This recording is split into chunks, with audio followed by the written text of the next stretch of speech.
let's go, because you know what I came here to do. I don't get paid for overtime. I'm here to fight. Talksport obviously banned from covering Tyson's fight this week. Are they not? They're not banned. They're just the fight hasn't been sold to them. At the moment, Talksport is not allowed in the building. So Frank is saying they're not banned. He's saying they just wasn't sold the rights to broadcast the fight. No complimentaries, and they ain't flying their stingy asses over there. Spencer Brown is saying they're not allowed in the building, and he will not be in future Tyson Fury events. So a little confusion there. Spencer Brown is Tyson Fury's manager. Simon is fairly outspoken when it comes to boxing, fairly outspoken about everything. And Simon, you described Chris Eubank Jr. as a charlatan after his defeat. I describe him as a charlatan because we get to listen to Chris talking about world title fights and the level that he's at, and we don't actually get to see them many times. And every time Chris steps up to that level, he gets beat by it, as he has done by George Groves and Billy Joe Saunders. But what I also saw, and what I also see, and I see it slightly differently now, is that he is remarkably one of the best showmen and best sellers in this country, because someone that's achieved not quite as much as I think his boxing ability should have achieved is a remarkable showman. Is that fair comment, a remarkable Chris? showman. Is that fair comment? Anyone who's going to say that some of the fighters that I've fought and beat weren't world level, or I've only stepped up twice and I've lost twice, I don't think they really understand what it takes to get into the ring with these elite level athletes. Well, such as who, Chris? Such as who? Who have you stepped into? You can say, what, James DeGale? A vanquished and finished James DeGale. Why do you think James DeGale wasn't a world level Not when fighter? you fought him, no. Why do you say that? Because he was finished and vanquished. What you fought was a carcass of James DeGale. You say that, but other people would say that I made him look like that because of my ability in the ring. See, what I don't get is Simon is older than me, and he claims to have been following boxing a long time. So we're going back to the 80s, where the likes of Dennis Andrews was beaten several times at domestic and European level before he won a world title. And one thing that has been lost in the boxing debate is boxing, like being a successful boxer is to overcome struggle and not quit. Look at Lee Wood. Lee Wood lost to Jazza Dickens and Gavin McDonald, domestic level.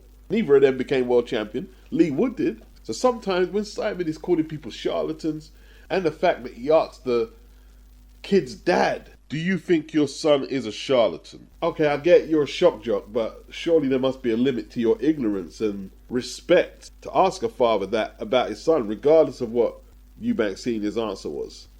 But yeah, some of the people who think that it's excellent content, they will say, well, Eubank Sr. did agree with him, so what was the harm in him asking? To call that young man a charlatan when he's not out there selling drugs, licking down people and taking their money, he's earning his money legally. And for him to go into an interview and be called a charlatan, for what exactly? For what?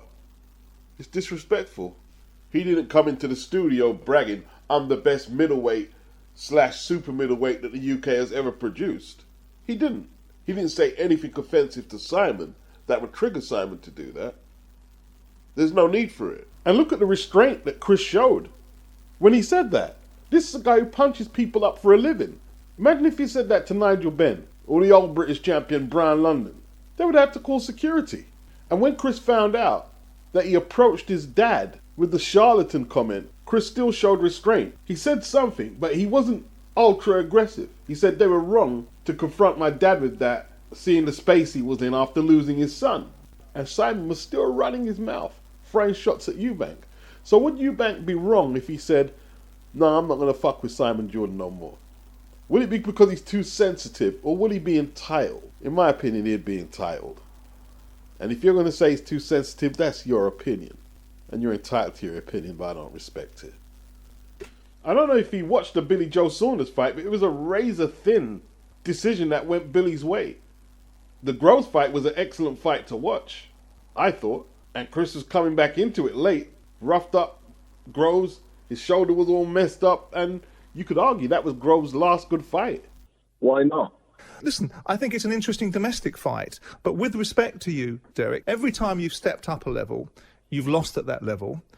maybe your view don't really matter. Possibly, but and of course that's your perspective. I'm answering a question that was asked of me. I've also been very respectful of the two fights that you've had. I don't particularly think you're at world level. I think Dillian Whyte has the potential to be there, and I'm not really interested in seeing Derek Chisora versus Dillian Whyte again. That's all. It's no disrespect to you intended. What is the world level, if you don't mind me asking? Well, the level that beats you every time you step up to it. You know, if you don't buy, I don't really care, to be honest. You know, once that says, I don't really care. But all I'm just saying, you need to show respect to certain athletes, because the way you come across sometimes is a bit arrogant. But Derek, you can't take what you like from a conversation and then accept that, but then not take what you don't like. I don't think Derek coming off that USEC points loss was an unreasonable opponent for Dillian. I don't. And yeah, granted, there are some people who may not have wanted to see a third fight.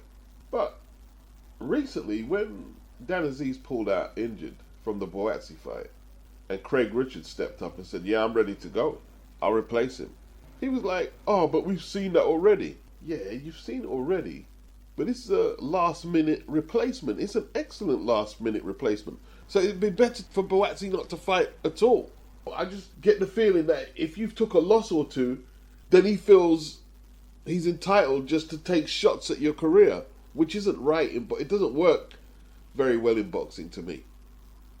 But he's only feeding off what a lot of boxing fans say in social media. Oh, he's a journeyman, he's got a couple of losses in his record, he's a bum, you know what I mean, and Euro bum. He's just feeding off that. If the boxing fans weren't so disrespectful to boxers who take L's, then he wouldn't have no room to do that, because it would be out of place. But social media is a breeding ground for trolls who love content like that. And look, the market is out there and it's going to be exploited, so I'm not that naive. We've all got our own opinions on everything.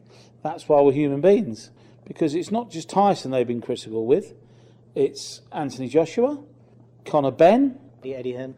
I mean, Eddie Hearn took the biggest slating of the, A lot of talk in the media about Tyson not doing Talksport this week. Quite vocal about it as well. What do you make of that? It's quite interesting, really. I've never really felt to boycott an outlet. I felt like it a few times. But I feel like Talksport treat me and AJ or differently to other promotional companies that they've got relationships with. But also they do it to create narrative and to create views and controversy, and they know who's going to give them that energy. So obviously me against Simon Jordan is just box office viewing, and it just delivers massive numbers. They don't want Simon Jordan to be nice to me because it's boring, isn't it?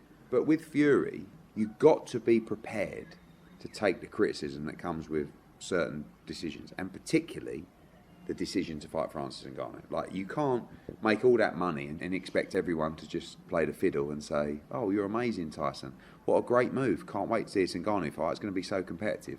I don't think he takes criticism very well. I don't think anyone does. And one thing I'll say about Talksport, the coverage they give boxing is quite amazing. They've really backed boxing. Fair is fair. Since the good old days of the Red Tops, where you would often see boxing in the newspapers, Talksport have filled that gap. Now, newspapers not as relevant as they once was, but if you pick up a newspaper, a Red Top, tabloid, you won't see much boxing being wrote about in 2023. And Talksport is as good a stopgap you will get between casuals, and I won't call them hardcores, I'll say those who are fanatical about boxing. They covered Lee Wood versus Josh Warrington, which surprised me actually. You know what I mean? I thought they was only around for the big stories like Conor Benn's PED charge, anything Tyson Fury and AJ. But they did cover it. Now, Frank has had some terrific razz. That's how the Arsenal fans speak. You know what I mean? They do.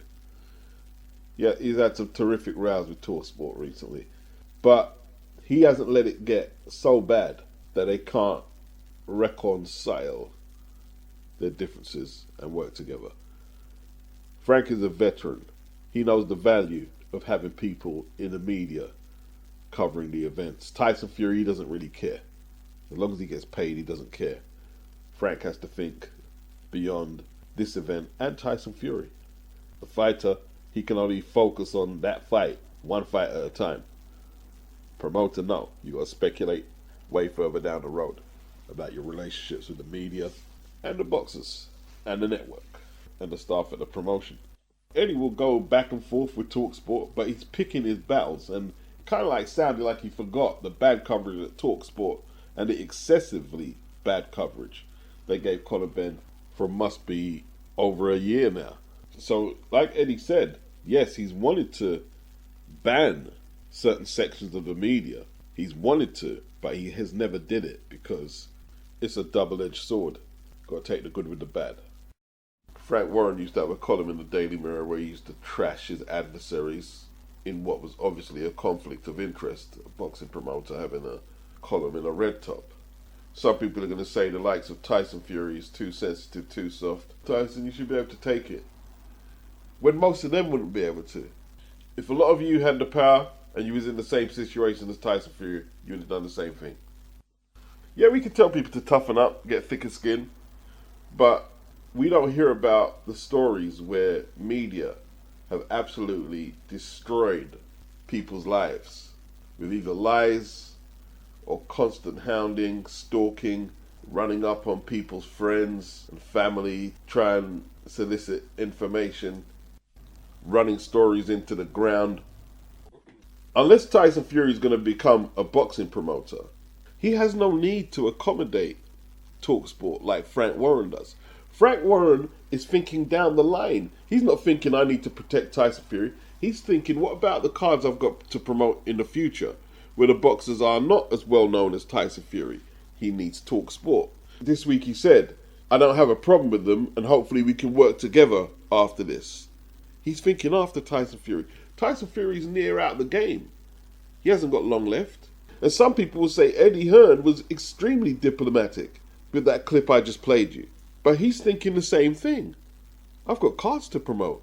So they might slate him off and paint him as the devil incarnate. But yo, the other week he done a show, a featherweight title fight between Wood and Warrington. They sold the stadium out.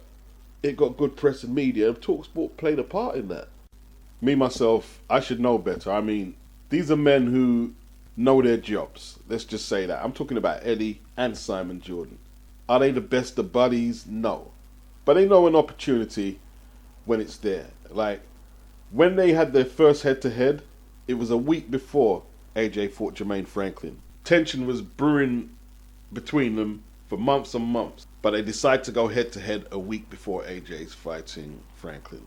Coincidence? Nah. Why would that benefit Talksport? They're broadcasting the fight. Live. So even though I know it's all a show, I still get riled up and caught up. Team Fury, we're talking Arum, Warren, and Fury himself. They were talking about fighting Usyk early this year. They were rushing AJ to sign and fight, acting like AJ was some tune-up. AJ was how many weeks removed from a 12-rounder with Usyk, and they wouldn't give him another month. AJ agreed to that. And then Fury was popping up on social media every day. Sign the contract away, walking away. And from there, the public started turning on Tyson. I knew after he fought Derek Chisora late last year that he wasn't going to fight Usyk early this year. And it didn't happen. And then he started ranting on Usyk, and public opinion started turning on Tyson Fury. And it wasn't just Talksport. Usyk agreed to the 70-30 split. Then he started taking rematch clauses out of the contract. Then every second it seemed to be something until it fell apart. And the public turned against Tyson Fury. Now Frank Warren and Tyson Fury feel aggrieved about that, but Talksport reflected what the public were thinking. That Tyson Fury was just greedy and wasn't providing the fights that the public wanted to see. That's Tyson Fury's fault. I don't care if you're a fan, crying. Occasionally I have a few Tyson Fury fans who are on the comment section crying for Tyson Fury. Like I could really give a fuck. Some would argue that Tyson Fury talks a lot of smack about a lot of people, but with Talksport it seems he can't take his own medicine. Simon is getting a little bit irate with Tyson Fury. You're a fan of his, but you're saying you're becoming increasingly disillusioned with him because of his behaviour. Well, I don't think it's just me. I think it's a lot of people. I think Spencer's in the same camp. Everyone admires Tyson Fury for the achievements, but we're getting to the point now where this constant not doing what he says he's going to do, this constant calling out of people at ridiculous times, this constant... We all know that Tyson Fury is the A side of a conversation. We all know he's got to get paid. You know, there was a period this year where he called out Jayo Pataya, Dempsey McKean. Then he called out 2 MMA/UFC fighters, John Jones and Ngannou, and ended up in a situation like we have this weekend where he's fighting Ngannou. And he also called out AJ. Why do you think you take so much stick, really since the Klitschko fight, and then we move on and we go into Alexander Usyk? You have the two fights with Usyk, and then the fight with Jermaine Franklin, and people, why are they so quick to judge? Well, on saying where's the killer instinct gone? Where's that old AJ gone? Why do they think there's say that? There's 2 elements of it, in my opinion, and we'll just keep it factual. One is just general haters, and the second one is people who want me to do better, and I love that. So it's what it is. But let's be clear on what it is as well. There is let's call it an attack on my name, especially on this Talksport radio station. Yeah, there is definitely an attack on my name. But it's fine. It's fine, you know, in this industry you have to have a thick skin. But it's good to talk about it. Like, that was just one example of many I could point out. But Usyk was never going to knock him out, was he? But the point I'm making, Usyk nearly knocked him out in the first fight and had the ability to probably do it in this fight as well. I think it's a combination of exasperation meeting entitlement. And by that I mean he's exasperated and frustrated by the fact that he could not better this guy. And ultimately he has a sense of entitlement because he's been led to believe that somehow or another he's something that he's not. I keep hearing this narrative that Anthony Joshua rebuilt British boxing and that Anthony Joshua is responsible for the increase in British boxing. Well, I'm sorry, they put 90,000 fans in against Froch Groves before Anthony Joshua was ever doing stadium fights. So that's nonsense and diminishes other fighters. You then look at the scorecards and look at this fight and all of its nuances and peculiarities. That was not a split decision. That was a split decision because somehow it validates the next chapter of Anthony Joshua on DAZN. No, it wasn't 90,000. It was 80. Anthony Joshua put 90 in Wembley against Vladimir Klitschko. Get your facts right. Anthony Joshua did revive British boxing. Froch versus Groves is a precursor to Anthony Joshua's success. And yes, we go back to 2012 when Carl Froch knocked out Lucien Boutte in a fight where he was an underdog. Lucien Boutte was 30-0 IBF super middleweight champion. I actually predicted Carl Froch to pull off the upset, but he did it way more conclusively than I predicted. 2012. Same year Anthony Joshua won the Olympics. Joshua was already making a name in the UK before he turned pro. Eddie Hearn got the signature, and when AJ went over there, he actually fought on the undercard where Froch sold out 80,000 against Groves. Not 90, like Simon said. AJ did 90 against Klitschko. Klitschko, Molina, Takam and Parker, 300,000 tickets sold. 75,000 tickets against Povetkin. And as for pay-per-view numbers, 1.8 against Parker, 1.6 against Klitschko, 1.5 against Andy Ruiz, the rematch, 1.2 against Povetkin. No one's done numbers like that in the history of British boxing. Fury might hold a record of 95 at Wembley, but he has got nowhere near the stadium numbers that Anthony Joshua has accumulatively or pay-per-view buys. To be on a platform as large as Talksport, Simon should know the statistics before running his mouth. Same with the Conor BENN situation. He keeps saying that Conor was cleared to fight in the UK because of jurisdiction. It's simply not true, but he keeps repeating it. Conor and his team, Eddie Hearn and Frank Smith, they say it's not jurisdiction, but the details of the suspension being lifted are confidential. So how would Simon know either way? Then he tried to imply that AJ was privileged because they called it a split decision in the second Usyk fight. Well, Josh Taylor got a dodgy one against Jack Catterall, didn't he? Tyson Fury got a dodgy one years back against John McDermott. But when it's a matchroom fighter, he seems to magnify the scale of what's happening. Agree with that? Well, look, I'm going to fence it on this one, Well, why are you Spencer. gonna fence it? Why I'm going to should you fence it. No, Why? But why? You got no balls? It's not about that. Well, you can't.